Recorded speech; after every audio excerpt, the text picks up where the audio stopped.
The CNBC app. Global market news in one place. Customizable sections and personalized alerts. Stocks tracking, interactive charts and market insights all in your hands. Stay connected. Stay informed. Download the CNBC app today. A very warm welcome to Squawk Box. These are your headlines. US Vice President Kamala Harris solidifies her standing as the frontrunner for the Democratic nomination, with a majority of pledged convention delegates backing her as she turns to focus on Donald Trump. Predators who abused women. Fraudsters who ripped off consumers. Cheaters who broke the rules for their own gain. So hear me when I say, I know Donald Trump's type. US stocks, though, see their best day in 6 weeks as mega-cap tech regains some ground ahead of key earnings today. CNBC learns that cloud security firm Wiz is walking away from Google's $23 billion takeover offer, saying it's focused instead on going public. And Cloud9, SAP cloud revenues rising 25% in the second quarter, bringing the German tech giant's backlog to 14.8 billion euros. We'll be breaking down the numbers with the CFO, Dominic Assam. That's later this hour. And Porsche cutting its full-year sales outlook amid weaker Chinese demand and warns of impairment charges driven by supply shortages.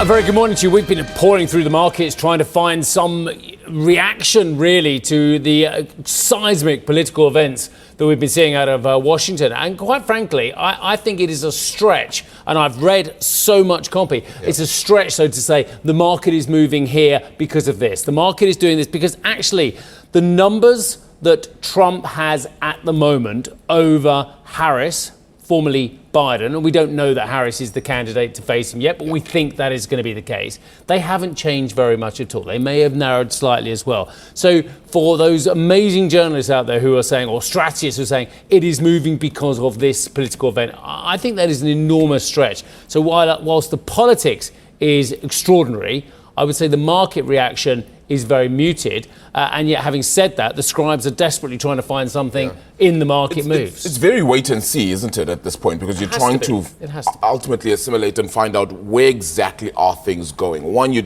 probably don't know the exact stance, even if it was to be Kamala Harris as the nominee then for the Democratic Party. What exactly would her stance be exactly on all these other things? Would she continue Joe Biden's stance? But she has a public record, doesn't she? That's the point. So very similar over immigration. Yeah. Very similar over abortion. Yeah. Obviously, it's their economic policy as well. So there's a lot of things that you do know because they are the public official incumbent. The VP picks up as much responsibility as the president. Which is exactly the debate then that the Trump side is actually going to throw out, right? To say that all the things or any failings that they feel that President Joe Biden had or has, for sure, will probably stick on her too. With perhaps special note for immigration policy, which she had a bit of a special remit for, although...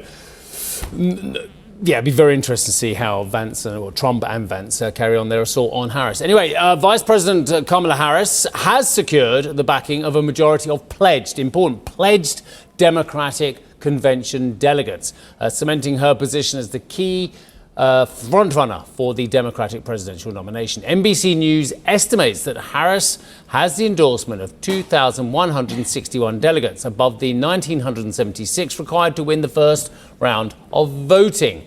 Harris said in a statement that she has secured the broad support needed to become the nominee and looked forward to formally accepting the nomination. Harris visited campaign staffers in Biden's home state of Delaware yesterday, telling supporters she will do whatever she can to unite the Democratic Party and beat Donald Trump. Predators who abused women. Fraudsters who ripped off consumers. Cheaters who broke the rules for their own gain. So hear me when I say, I know Donald Trump's type. So in the next 106 days, we have work to do. We have doors to knock on. We have people to talk to. We have phone calls to make. And we have an election to win. The Harris campaign says it raised $81 million in the first day of her presidential campaign. That is the largest amount raised in a 24-hour period in presidential history. Isn't that extraordinary? Future Forward, a Biden-aligned political action committee, told NBC News that it has secured $150 million in commitments from donors who were previously stalled, uncertain or uncommitted since President Biden announced he was exiting the campaign. Well, Republican vice presidential candidate J.D. Vance was also on the campaign trail, repeating his criticism of Harris for her support for President Biden. She signed up for every single one of Joe Biden's failures, and she lied about his mental capacity to serve as president. Our country has been saddled for 3.5 years with a president who cannot do the job. And that is all because Kamala Harris and the rest of the Democrats lied about his ability to be our president. I think we ought to kick them all out come November and replace them with some people who care about this country. Pretty much as expected. I mean, you can imagine that's going to ratchet up in the coming days, weeks and months. Right, Rick Tyler is partner and co-founder of Foundry Strategies. Rick, really lovely to see you. Thank you so much indeed for joining us nice and early today. Look, very easy, open question. What do you make of events of the last 72 hours? Well, they're historic and remarkable. We've not seen a president give up power so close to his party's nomination. Kamala Harris has apparently secured the nomination, which has been pretty impressive in the last 48 hours, and the money that's come in the last 48 hours. But she has daunting challenges. Her negatives are actually higher than Donald Trump's. She doesn't provide much lift over Joe Biden within 0.4, not even half a point. So she's really going to have to perform on the campaign trail because she's still losing to Donald Trump in the key states as Joe Biden was. Rick, one thing I haven't heard a lot about, and one thing I've noticed a lot of criticism about, is actually, let me take a step back. I watched a Rachel Maddow interview quite recently, and look, MSNBC, one of the lead anchors there, with Kamala Harris. And literally, Rachel was pleading at the end of the interview for the vice president's team to give Kamala Harris more airtime, more exposure. This was a few weeks ago as well, saying, look, we like talking to you, but your team don't give much access to you and don't want to propel you forward. Now, that might be because the team don't feel Kamala Harris can perform particularly well on a national stage, or the fact that they didn't want to upstage her boss, or whatever other reason as well. Now that Kamala Harris is going to be pushed forward as well, what kind of Kamala Harris do you think we're going to see? Well, I think the Democrats hope it's not the Kamala Harris that they saw in the presidential campaign. She did not have a great presidential launch when she was running in the primary. She stumbled quite a bit. She didn't do particularly well in the debates, and she didn't even make it to the first state. But look, that's all in the past. They have to present. She was a long-term attorney general in California. Yes. She has made the point there that she's gone up against all kinds of Donald Trump type characters, and we'll draw what we want from that as well. So she was a very robust litigator and politician, but just flunked her lines on that one occasion, or on those several occasions. It's possible. When you move to the national stage from a state, there is quite a difference in scrutiny, and now she has even a higher level of scrutiny. She is testing her message, which is lawbreaker versus law enforcer. We'll see if that has any cachet or not. But her other problem is that people aren't angry with Joe Biden because he is old. They are angry with his administration and his policies, and she is the partner in those policies. So essentially the Democratic Party is saying to the American people, we are not changing our policies. And she has articulated up to this point that she, of course, supports the president's policies. It'll be up to her to differentiate herself of how she's going to be different than the president and his policies going forward. And things that people are watching in particular is her whether she has a robust support for NATO, whether she will support Ukraine's efforts to defeat Vladimir Putin, whether she will be a supporter of Israel and Bibi Netanyahu's quest to eliminate Hamas as a political force in Gaza. So there are all kinds of things. And on most economic issues, she seems to tend to fall to the left of Joe Biden, to the right of Joe Biden, and I think that's going to cause her consternation as well. Which is why then her VP pick becomes so crucial and important, right? Because that person is going to have to be one that either aggregates what her stance really is at this point, right? VP, I'm a little skeptical of VP picks. Joe Biden was picked by Obama because of a perceived weakness in Obama's foreign policy. That seemed to be reasonable, rational. Biden doesn't bring any electors. He comes from Delaware. In this case, I think it's extremely important that Kamala Harris look toward the states in our electoral college system that are up for grabs.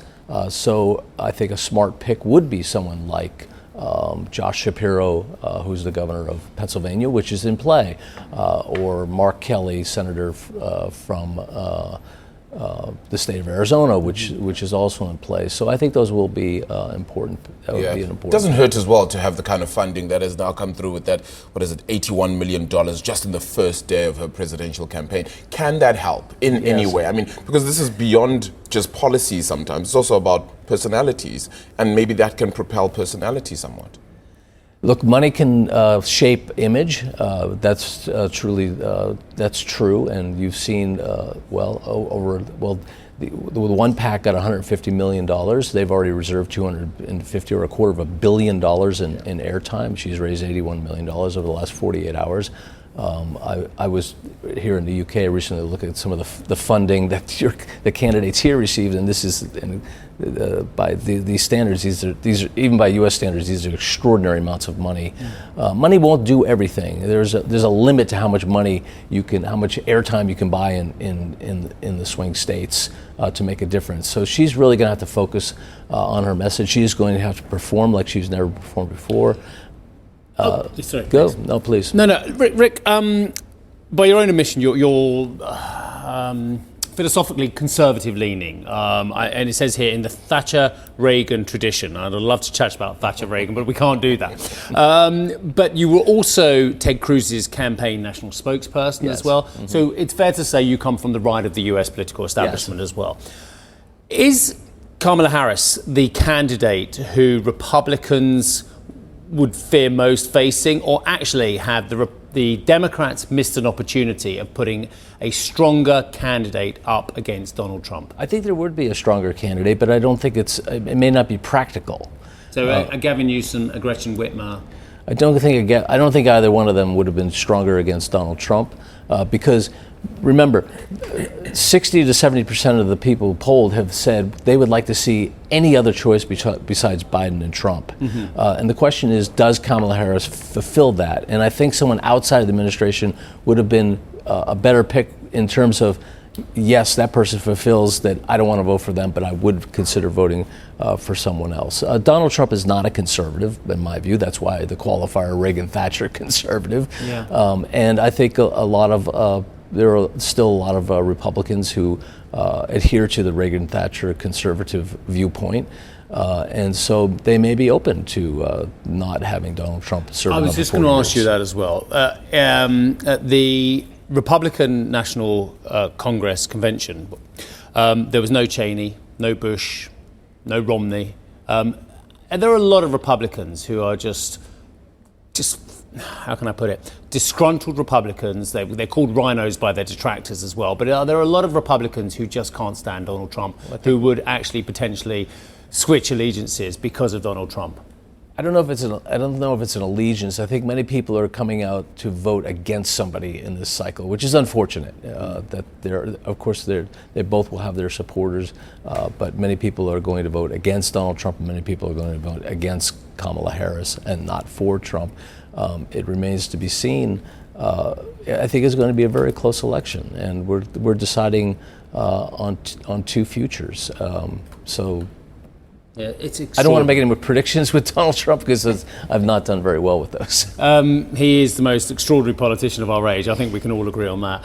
Rick, really nice to see you and get your insight. Thank you so much indeed for that. Rick Tyler, who is partner and co-founder of Foundry Strategies. And I'm sure you're aware of this already, but you can keep up to date with all the latest presidential campaign news on our live blog at cnbc.com. Arabella, these markets Well, it was a comforting days for those who yesterday who have stuck with the long tech trade. Indeed, right, and that's exactly what you saw out of this market picture then. Perhaps the rotation going on a bit of a pause somewhat then, as you saw a lot of the mega cap stocks actually managing to pick up again. So again, you saw the Nasdaq gaining 1.5% there, the days trading above that 18,000 point mark. In fact, by the close of the day's trading, the S&P 500 also rising 1% for what was its best session, in fact, since early June. The Dow also managing to inch higher. The big gainers then on the Nasdaq, the likes of Alphabet, Meta, Tesla, all rising between 2.2 as well as 5.1%. Very interestingly, though, it was Nvidia again, also ticking up 4.8%.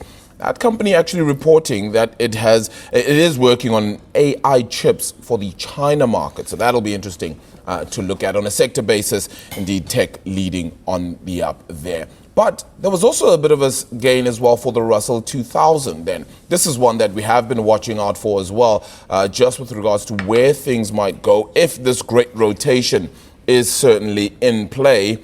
It looks to still be holding despite then what we got out of the market yesterday, where mega cap stocks still got some enjoyment as well. Year to date, up more than 10% for the Russell 2000.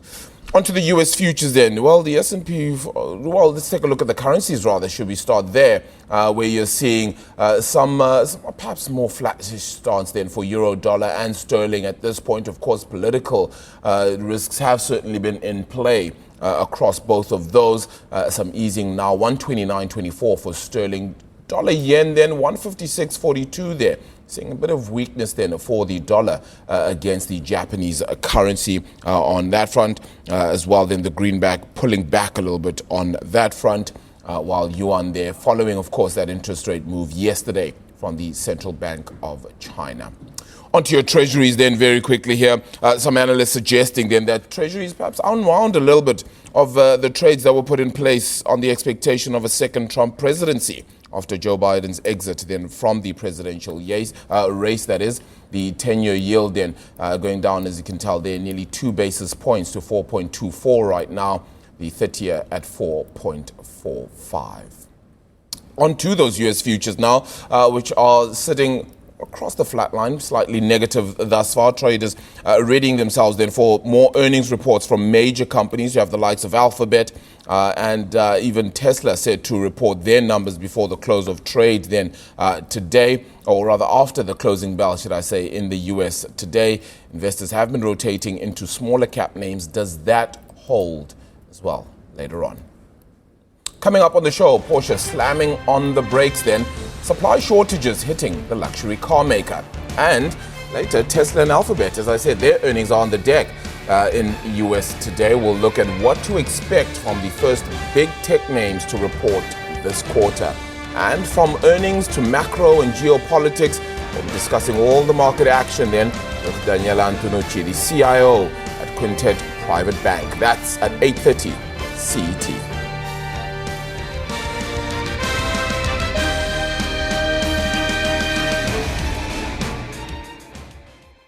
Listen to CNBC's Beyond the Valley, the podcast that explores the biggest tech news from across the globe. Join me, Arjun Karpal. And me, Tom Chitty, every week as we bring you insights into the top stories, unpack the latest trends, and find out where the industry is headed. Now available on Spotify, Apple Music, and Google Podcasts.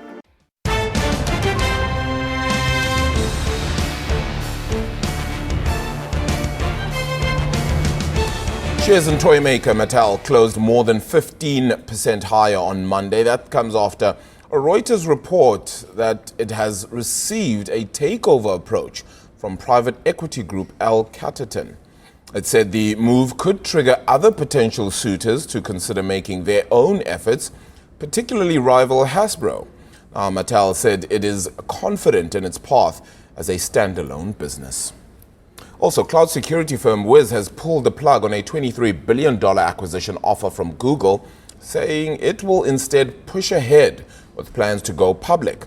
In a letter seen by CNBC, Wiz's co-founder said rejecting such a, quote, humbling offer is difficult, but that the company will now focus on its next milestone, an IPO, as well as hitting $1 billion in annual recurring revenue.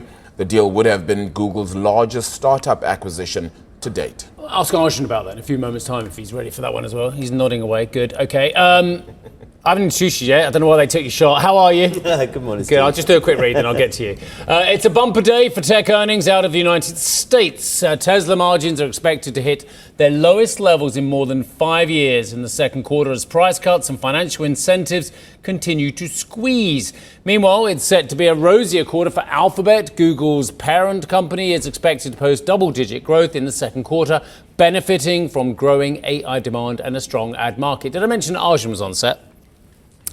I've got a question for you. This Google Wiz deal, they're going down the IPO route instead, it looks like, as well, Wiz, rather than having a $23 billion acquisition of Google. There is reports, and I'm looking at the FT piece here, that actually it was regulators that were the problem. Why would I'm just fascinated, and I just want you to give me your insight. Why are regulators the problem on this kind of deal? Yeah, I think what we have seen over the past few years in the US, particularly with the FTC, is this growing concern around the power of these technology companies and the bigger size they're getting, these add-on acquisitions where they're entering new markets and trying to dominate them. So I suspect that perhaps part of Google pulling out of this deal and the deal not going forward may be concerned that if this did go ahead, there could be a year or two of regulatory scrutiny around this deal that both Wiz and Alphabet probably just didn't want.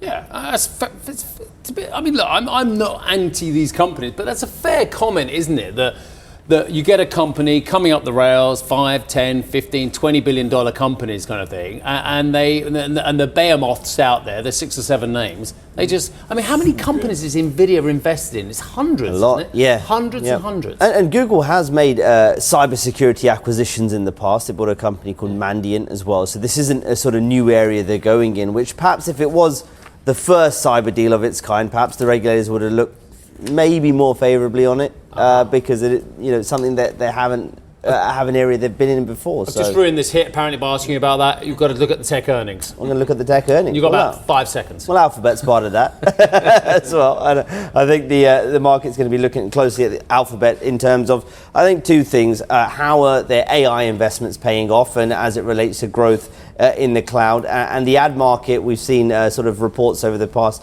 few weeks suggesting it's growing and search continues to grow. So how is Google capitalizing on those? And I think those are going to be 2 big questions for investors here.